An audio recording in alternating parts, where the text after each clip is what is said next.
ಕುಮಟಾ ಪಟ್ಟಣದ ಗಿಬ್ ಬಾಲಕಿಯರ ಪ್ರೌಢಶಾಲೆಯಲ್ಲಿ ವಾರ್ಷಿಕ ಕ್ರೀಡಾಕೂಟ ಅದ್ದೂರಿಯಾಗಿ ನಡೆಯಿತು. ಶಾಲಾ ಕ್ರೀಡಾಕೂಟವನ್ನು ಅಂತಾರಾಷ್ಟ್ರೀಯ ಪವರ್ ಲಿಫ್ಟಿಂಗ್ ಹಾಗೂ ಬಾಡಿ ಬಿಲ್ಡರ್ ಹಾಗೂ ತರಬೇತುದಾರರಾದ ಅನಿಲ್ ನಾಯ್ಕ್ ಕ್ರೀಡಾ ಧ್ವಜಾರೋಹಣಗೈದು ಕ್ರೀಡಾಕೂಟಕ್ಕೆ ಚಾಲನೆ ನೀಡಿದರು. ಗಣ್ಯರೊಂದಿಗೆ ಶಾಲಾ 4 ದಳಗಳು ನಿರ್ವಹಿಸಿದ ಪಥಸಂಚಲನಗಳ ಗೌರವ ವಂದನೆ ಸ್ವೀಕರಿಸಿದರು. ಮುಖ್ಯ ಅತಿಥಿಗಳಾಗಿ ಆಗಮಿಸಿದ ಕುಮಟಾದ ಲೋಕನಾಥ ಪ್ರೌಢಶಾಲೆಯ ವಿಶ್ರಾಂತ ದೈಹಿಕ ಶಿಕ್ಷಕರಾದ ಕೆ ನಾರಾಯಣಸ್ವಾಮಿ ಅವರು ಶಾಂತಿಯ ಸಂಕೇತವಾದ ಪಾರಿವಾಳಗಳನ್ನು ಹಾರಿಬಿಟ್ಟರು. ರಮ್ಯಾ ಮರಾಠಿ ನೇತೃತ್ವದ ಕ್ರೀಡಾಪಟುಗಳ ತಂಡವು ಕ್ರೀಡಾಜ್ಯೋತಿಯನ್ನು ಹೊತ್ತು ತಂದು ಅತಿಥಿ ಅಭ್ಯಾಗತರಿಗೆ ಹಸ್ತಾಂತರಿಸಿದರು. ಶಾಲಾ ಮುಖ್ಯಮಂತ್ರಿ ಪ್ರತೀಕ್ಷಾ ಪಟಗಾರ್ ಪ್ರಮಾಣ ವಚನ ಬೋಧಿಸಿದರು. ಈ ಸಂದರ್ಭದಲ್ಲಿ ವಿದ್ಯಾರ್ಥಿನಿಯರು ನೀಡಿದ ಪಿರಾಮಿಡ್ ಪ್ರದರ್ಶನ ಗಮನ ಸೆಳೆಯಿತು. ಸಭಾ ಕಾರ್ಯಕ್ರಮದಲ್ಲಿ ಸಸ್ಯಕ್ಕೆ ನೀರೆರೆಯುವುದರ ಮೂಲಕ ಔಪಚಾರಿಕವಾಗಿ ಕ್ರೀಡಾಕೂಟವನ್ನು ಉದ್ಘಾಟಿಸಿದ ಅನಿಲ್ ನಾಯ್ಕ್ ಮಾತನಾಡಿ, ತಾವು ಶ್ರಮಿಸಿದ ಕ್ರೀಡಾ ಸಾಧನೆಯ ಹಾದಿಯನ್ನ ಮಕ್ಕಳಿಗೆ ತಿಳಿಸಿ ರಾಜ್ಯ ಮಟ್ಟದ ಕ್ರೀಡಾಕೂಟದ ಸಕಲ ಅಂಶಗಳನ್ನು ಅಳವಡಿಸಿ ಅದ್ದೂರಿಯಾಗಿ ಒಂದು ಮಾದರಿ ಕ್ರೀಡಾಕೂಟವನ್ನ ನಡೆಸುತ್ತಿರುವುದಕ್ಕೆ ಹರ್ಷ ವ್ಯಕ್ತಪಡಿಸಿದರು. ಮೊಬೈಲ್ ಮೋಹದಿಂದ ಹೊರಬಂದು ಕ್ರೀಡೆಯಲ್ಲಿ ಹೆಚ್ಚಾಗಿ ತೊಡಗಿಸಿಕೊಳ್ಳುವಂತೆ ಕರೆ ನೀಡಿದರು.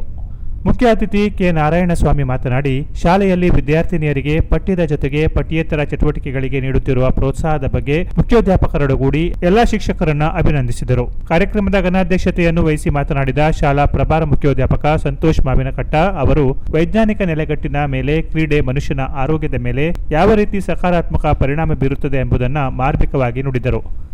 ಕಾರ್ಯಕ್ರಮದಲ್ಲಿ ಮಾನಸ ಹೆಗಡೆ ಸಂಗಡಿಗರು ಪ್ರಾರ್ಥಿಸಿದರು. ಕ್ರೀಡಾಕೂಟದ ರೂವಾರಿಗಳು ಶಾಲೆಯ ದೈಹಿಕ ಶಿಕ್ಷಕ ಜೇಕಬ್ ಫರ್ನಾಂಡಿಸ್ ಸ್ವಾಗತಿಸಿ ಪ್ರಾಸ್ತಾವಿಸಿದರು. ಸಮಾಜ ವಿಜ್ಞಾನ ಶಿಕ್ಷಕ ಉದಯ್ ನಾಯ್ಕ್ ನಿರೂಪಿಸಿದರು. ಹಿರಿಯ ಶಿಕ್ಷಕಿ ವೀಣಾ ಭಟ್ ವಂದಿಸಿದರು.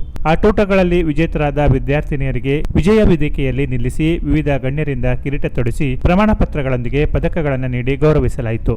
ಸಂಜೆ ನಡೆದ ಸರಳ ಸಮಾರೋಪ ಸಮಾರಂಭದಲ್ಲಿ ಕ್ರೀಡಾ ಧ್ವಜವನ್ನು ಅವರೋಹಣ ಮಾಡಿ ಶಾಲಾ ಮುಖ್ಯೋಧ್ಯಾಪಕಿ ಗೀತಾ ಎಂ ಪೈ ಮುಂದಿನ ವರ್ಷದ ಸಂಘಟನಾ ತಂಡ ರಾಣಿ ಚೆನ್ನಮ್ಮ ದಳದ ನಾಯಕಿ ದಿಶಾ ಶಾನ್ಬಾಗ್ ಇವಳಿಗೆ ಹಸ್ತಾಂತರ ಮಾಡಿದರು. ಕೊನೆಯಲ್ಲಿ ರಾಷ್ಟ್ರಗೀತೆಯೊಂದಿಗೆ ಸಂಪನ್ನಗೊಂಡ ಶಾಲಾ ವಾರ್ಷಿಕ ಕ್ರೀಡಾಕೂಟದ ಯಶಸ್ವಿಗೆ ಎಲ್ಲಾ ಶಿಕ್ಷಕ ಶಿಕ್ಷಕೇತರ ಸಿಬ್ಬಂದಿಗಳು ಸಹಕರಿಸಿದರು.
Canara press news Kumta.